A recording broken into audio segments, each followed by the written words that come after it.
I would love to have an opinion to actually tell you what should the Vikings do with Kirk Cousins, Mike Zimmer, their offense, defense. But man, I'm trying to figure out my team, my squad, what I'm doing, where I'm going. So, Skull Nation, I would tell you how to fix the Vikings.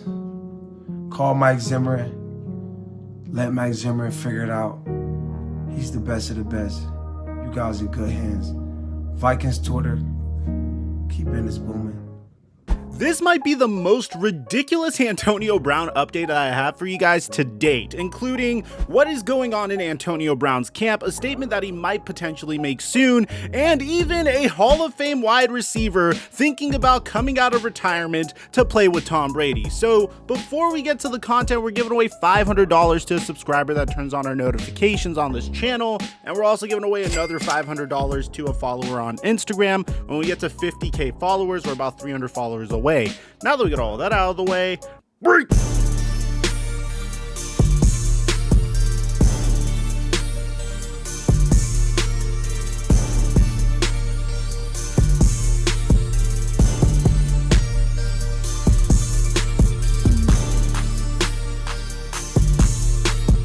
Mike check 1 2 1 2. What's going on, everybody? This Antonio Brown situation is by far one of the most bizarre situations I think I've ever covered in my entire career. So how you want to interpret the story is based off of whose side that you're on. From the Tampa Bay Buccaneers side, they told Antonio Brown, yo, Antonio, we need you to go back into this game against the New York Jets. Antonio Brown said, no, I am not going back into this game against the New York Jets, took off his jersey, and just left. Now, according to Antonio Brown, his side of the story is completely different. He felt like he was injured and that he should not be playing in the game. His ankle was acting up, and as a result, he didn't want to re-enter the game. Bruce Arians said, if you're not going to re-enter the game, you're no longer a Tampa Bay Buccaneer, and Antonio Brown took off his jersey and left in a very spectacular fashion. Now, it's really important to note that Bruce Arians denies this having to do with any injury at all whatsoever, but also a fan could easily deduce that Antonio Brown's ankle may have been okay. Look, man, in my opinion, we live in a very sensitive age where if a player is injured or if a player isn't doing well mentally, then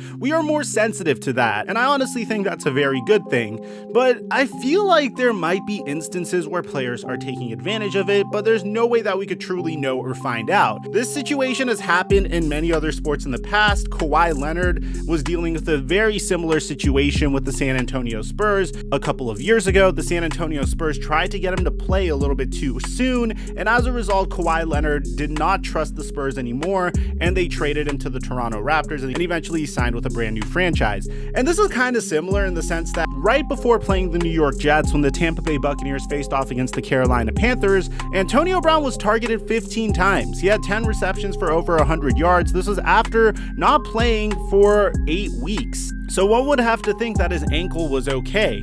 And once again, when he faced off against the New York Jets, he was targeted 5 times. He had 3 receptions for 26 yards.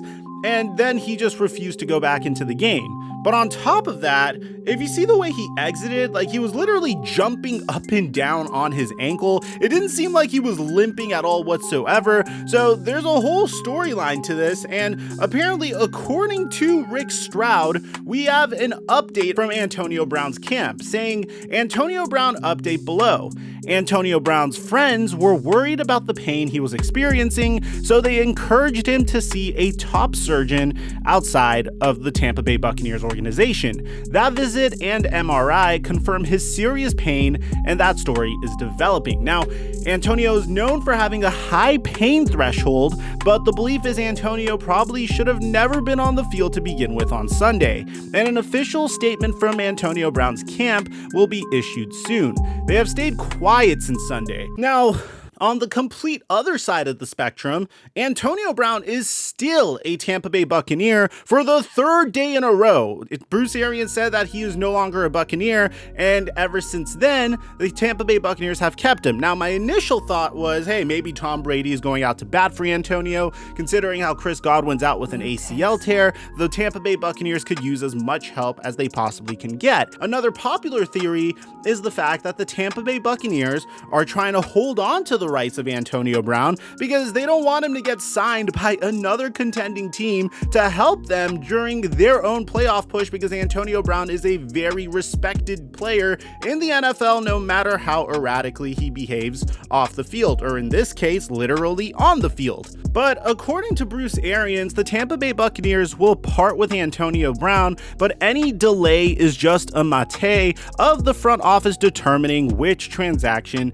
to utilize. Now, this is where things get really interesting, because although I think Antonio Brown might not be fully transparent in regards to how extreme his ankle injury was, at the same time, I think it's a little suspect that the Tampa Bay Buccaneers are trying to figure out with the NFL how to handle Antonio Brown's release. It's almost as if the Tampa Bay Buccaneers story might not be adding up, and they're trying to figure out the best way they could go about this without potentially getting sued and while covering their asses. And this is very evident based off of the way Bruce Arians initially handled the Antonio Brown situation. It's very quick with the statement he gives, and then he says he doesn't want to talk about it any further. He doesn't want to dive into something that could potentially incriminate him in a legal matter, because at the same time, once again, Antonio Brown could come at the Tampa Bay Buccaneers with a wrongful termination lawsuit. But the thing that's screwing over Antonio Brown in this instance is the fact that Antonio Brown exited the manner in which he did. If he was just to sit on the sideline and just refuse to enter the game again, or if he was very quiet about how upset he was about being inserted back into the game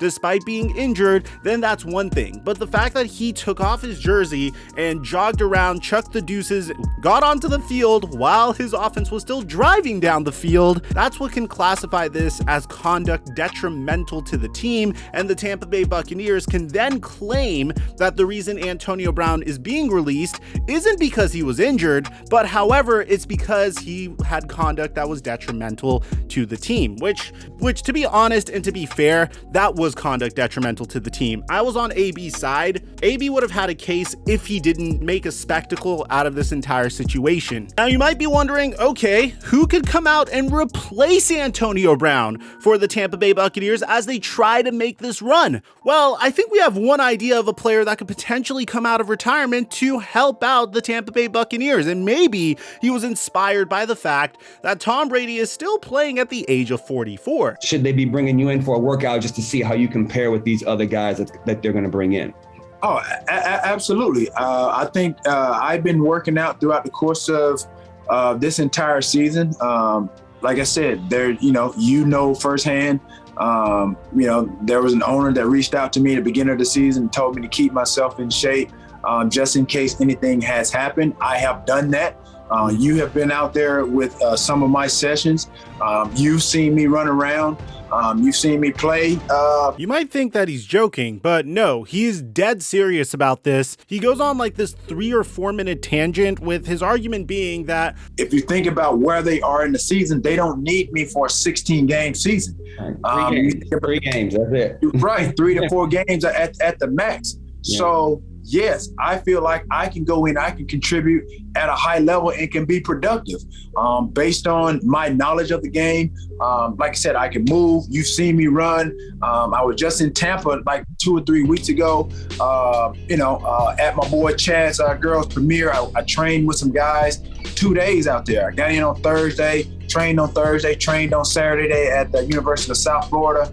Even one of the coaches, BJ Daniels, he was out there. He threw some balls to me. So again, this is, like I said, I know that I can play the game. Would I love the opportunity to be on that list, whether it's short or long, to show these guys that I can come in and contribute. The body of work speaks for itself. Mm-hmm. The body of work speaks for itself. The Tampa Bay Buccaneers only need Terrell Owens for 4 games, not to mention that they're intense playoff games, and he feels like that he is capable to do so. I don't believe that an owner in the NFL went up to him and say, hey, keep in shape just in case, because He is 48 years old. Now, I don't mean to be one of those naysayers that says that Terrell Owens can't make a comeback in the NFL. I don't like saying to people that you can't do something. And I know we're watching Tom Brady defy time with his interesting diet and his pliability exercises with Alex Guerrero, which he made a big deal of from the last Man in the Arena episode, if you guys caught that. But in T.O.'s case, man, if you're a wide receiver, you're expected to be agile, you're expected to get hit, and I don't know if Terrell Owens is capable of doing so. Now, bear in mind, this is a man that literally played in the Super Bowl with a broken foot, so I've seen this man defy the laws of the human body before, and if you look at him, with all due respect, he looks exactly the same as he did when he was in the NFL. The guy doesn't look like he's aged a bit, but the plausibility of this seems very, very ridiculous. I think it's a funny story, but I hope it happens because it will make for a remarkable story. I think if you have the opportunity to sign T.O. or Des Bryant or John Brown or Alshon Jeffrey, you'll go for one of those players. But in my opinion, I think the Tampa Bay Buccaneers are just going to roll with what they got. I feel like Tom Brady is going to make a household name out of one of these no-name wide receivers, at least in my opinion so far. And I feel like they'll be able to make it work with who they got so far. Let me know what you guys think in the comment section down below. Aside from that, I'm your boy Mike, and I'm dropping our mic until our next upload.